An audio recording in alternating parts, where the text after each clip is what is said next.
Hey guys, कैसे हो? तो today I am here to share my board experience. So I gave board in 2025 only in starting of March, and my board experience was very nice because I scored 93%, and I think that I studied in last 3 months of the year, and it's very easy to score in both, according to me. Because if you study dedicatedly, it's even possible that you can get 99%. I know बहुत सारे लोग अभी हवा बना रहे होंगे and you would be in a very much dilemma that भाई अब तो हमसे होगा नहीं, अब 3 महीने बचे हैं। नहीं हो जाएगा, चिंता मत करो, हो जाएगा। मैं बता रही हूँ ना, होएगा। कैसे नहीं होगा भाई? तुमको बस इतना करना है, तुमको एक टाइम टेबल बनाना है। You have to make a time table. Simple सी बात है, टाइम टेबल में ये नहीं करना है कि हम इतने बजे ये पढ़ेंगे, इतने बजे वो पढ़ेंगे। अब पहले तो सारे चैप्टर्स लिख लो। प्री बोर्ड्स कब से हैं तुम्हारे, ये देखो। प्री बोर्ड्स होंगे मोस्टली लोगों के दिसंबर में, मेरे तो जनवरी में हुए थे, क्योंकि मेरे स्कूल एक ही प्री बोर्ड रखता था, तो उस तक तो हमारा हो गया था कोर्स। कोई स्कूल नहीं जाना है दिसंबर में, जब तक प्री बोर्ड नहीं हो रहे तब तक कोई स्कूल नहीं जाना है। प्रैक्टिकल देने जाना है, जाओ। प्रैक्टिकल इतना ज़्यादा होता नहीं है, दे देंगे तुमको 20 नंबर, इतनी चिंता नहीं करनी है। तो पहले तुम अपने जो है वो लिखो कि भाई तुम्हारा वीक सब्जेक्ट कौन सा है। 3 पार्ट में डिवाइड करो, ये रेड, ग्रीन, येलो। रेड में जो बिल्कुल 1 सेकेंड, जो बिल्कुल ही ख़राब है, जैसे मेरा सबसे ख़राब था मैथ्स। मेरे को पता था रेड में है वो। उसमें भी कुछ सब चैप्टर होते हैं जो स्कोरिंग्स होते हैं, जैसे कि quadratic is very scoring chapter, stats is very scoring chapter.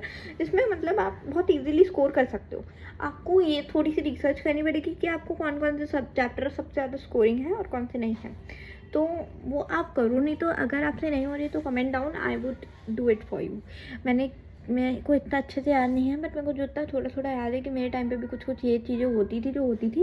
And that time I had taken Abhay also in the end, जिसमें हेल्प करी थी। अब तो तुम्हारे उसमें वो भी आ रही है, अभय वाले में ब्रह्मास्त्र डाइग्रेस बुकलेट भी आ रही है। तो I am telling you, you can refer to that. It's a very good course and I think you can refer to that. It's a very genuine advice to you, cause is actually good. Their research works.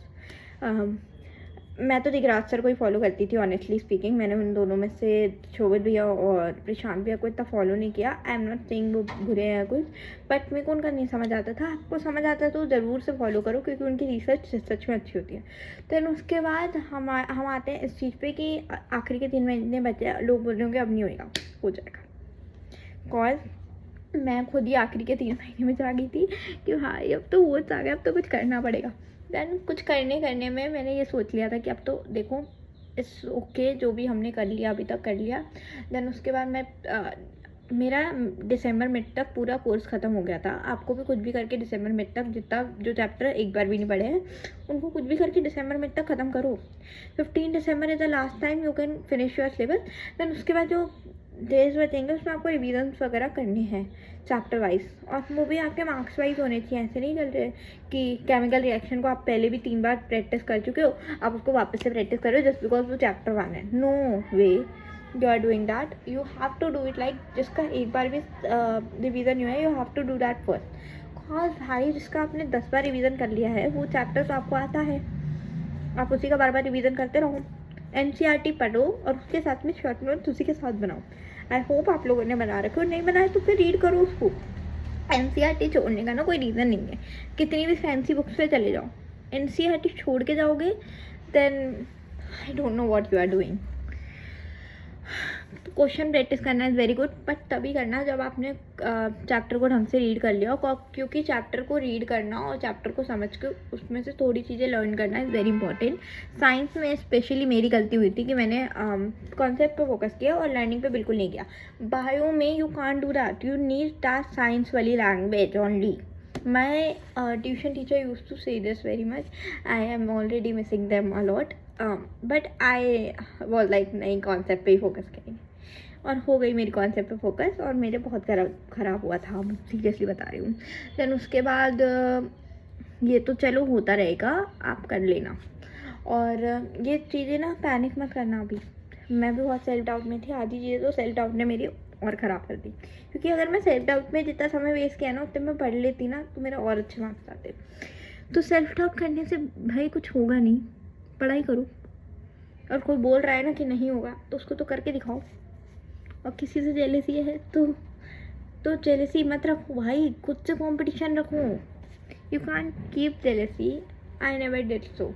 मैंने देखा है कुछ बच्चों के जिनको बहुत jealousy थी मैंने देखा है, बस देखा है, और उन लोगों के नहीं आए नंबर।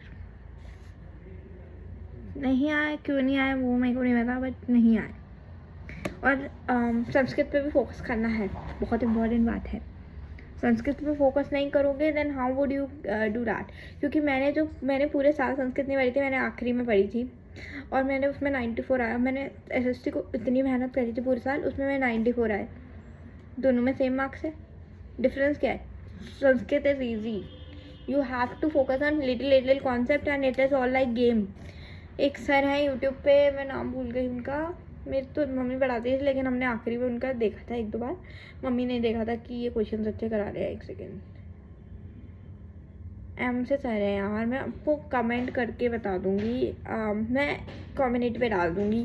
तो मेरे सर को फॉलो करो, वो बहुत अच्छा पढ़ाते हैं, अच्छा करा देंगे वो आपको। हमारे पूरे क्लास में वैसे तो हमारे सर बहुत अच्छे थे, he was a very great person to study Sanskrit from, और भाई एंड वो सर भी बहुत अच्छे थे। और AI के लिए भी एक टीचर है स्पेसिफिकली, मद्रास IIT से पढ़े हुए हैं वो। AI क्या करके नाम मेरे को एग्जैक्टली याद नहीं रहते, तो वो भी मैं अटैच कर दूँगी लिंक, आप उनको भी फॉलो कर सकते हो। He is also very great. वो टेलीग्राम पे हेल्प भी गए थे हमारी आखिरी में। बहुत अच्छे इंसान हैं और बहुत अच्छे क्वेश्चन लाते हैं भाई, पढ़ लेना उनसे, अच्छे नंबर आ जाएंगे, चिंता मत करना। AI में तुम बस क्वेश्चन प्रैक्टिस करते तो अपने आप चीज़ें आ जाएंगी। और बचता है इंग्लिश भाई, उसको माफ़ करो मेरे भाई, सीरियसली ले लो उसको थोड़ा सा, समरीज को अच्छे से लर्न कर लो, और थोड़े ग्रामर भी अच्छे से कर लो भाई, प्लीज़ कर लेना। मैंने नहीं करी थी, मेरे 84 रह गए। मेरे साइंस में भी थोड़े कम ही थे, लेकिन मेरे मेन मार्क्स जहाँ से इंक्रीज़ हुए हैं, maths SST, maths SST, Sanskrit, and 4th one कौन था? AI इज़ आ बून, वरदान है AI आपके लिए। पढ़ो AI को ढंग से, इतना भी ढंग से नहीं पढ़ना है, वो इजीली हो जाएगी, बट उसके क्वेश्चंस MCQ ज़रूर प्रैक्टिस करना, क्योंकि आधा पेपर MCQ होता है, ध्यान से करना। एंड कोई क्वेश्चन छोड़ के मत आना बोर्ड्स में, और प्री बोर्ड्स के मार्क्स पे इतना ध्यान मत देना। मैंने दिया था और आई वॉज लाइक मेरा कुछ नहीं होगा, मेरे से नहीं होगा, मेरे मार्क्स नहीं आएंगे, ऐसा कुछ नहीं होता। सब सही बोलते हैं कि प्री बोर्ड में जानबूझ के गलत मार्क्स देते हैं, ऐसा कुछ नहीं होता। अगर आप स्कोर कर रहे हो प्री बोर्ड में अपने एक सब्जेक्ट में 60 मार्क्स, तो मान लो आपके 80 मार्क्स तक आ जाएंगे उस सब्जेक्ट में। हाँ, अगर आप मेहनत कर रहे हो तो। अगर आप ये सोच के बैठ जाओ कि नहीं आप तो इतने मार्क्स आ गए, अब तो आ ही जाएंगे, तो नहीं आएंगे। मेहनत कॉन्स्टेंटली करनी है। ओके गाइस, अगर ये थोड़ी सी भी हेल्पफुल लगी हो तो सब्सक्राइब कर लेना यार। Thank you, bye bye.